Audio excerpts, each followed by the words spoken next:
I am making some Lime Swiss Meringue Buttercream. So here I'm setting up my double boiler. This is a pot with a little bit of water in it. This is my bowl that has 300 grams of sugar in it. And these are my 5 room temperature egg whites. You just add a little pinch of salt, and then you can go ahead and stir it together and place over your double boiler. Do not let the water touch the bottom of the bowl. I'm just mixing this up, and you are going to mix and continue to mix until all the sugar is dissolved and it's about 160 degrees Fahrenheit. It will not be beautiful at this stage.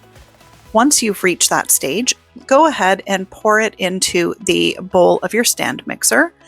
And this is going to be beaten on medium speed for, this is a little bit hard to judge because the temperature in people's homes are a bit different.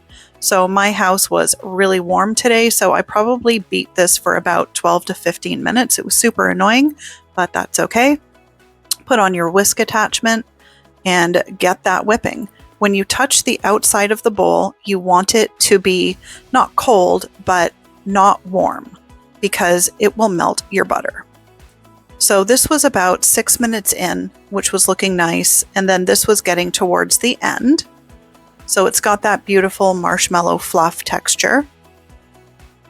And once it's cool enough, you can start adding your butter, and that is coming up. Switch to your paddle attachment, get that going. This is a full brick of butter, so it's 454 grams. You're adding that in about a tablespoon at a time, and you want to completely make sure that each piece is fully incorporated before you add the next piece. So this can take a couple of minutes to do.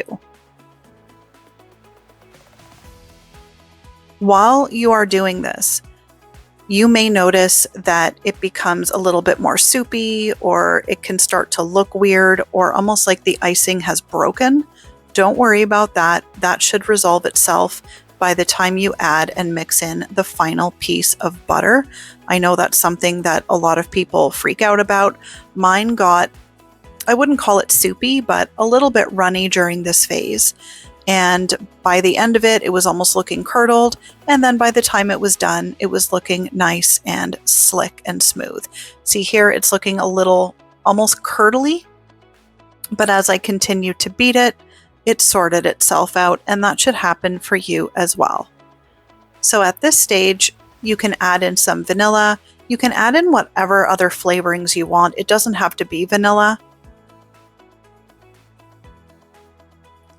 And then before I move on to adding in the lime juice and stuff, I'm just scraping down the bowl, and see how nice and more smooth that's looking now that it's been beaten into submission. So the next step, I am going to be adding in the lime. So here I've zested 1 lime. In that goes. I just let that incorporate for a moment before I started adding in the lime juice. If you don't like lime, I'm sure you could do it with lemon. I prefer limes to lemons. So here I've juiced 2 limes, and I got 4 tablespoons or a 1/4 cup of juice out of them. I'm just adding it in about a tablespoon or a little bit less at a time, just so I don't overwhelm it, letting it all mix in before I add the next splash. I did not notice that this changed the texture of the frosting. I was a little bit worried that it was going to make it a bit runny, but I ended up having a really nice texture when I piped it out. So I've added in the rest of the lime juice and just giving that kind of a final scrape down. At this stage, I wasn't really tasting it, but I did get Man to taste it, and he loved it. Let me know if you try it.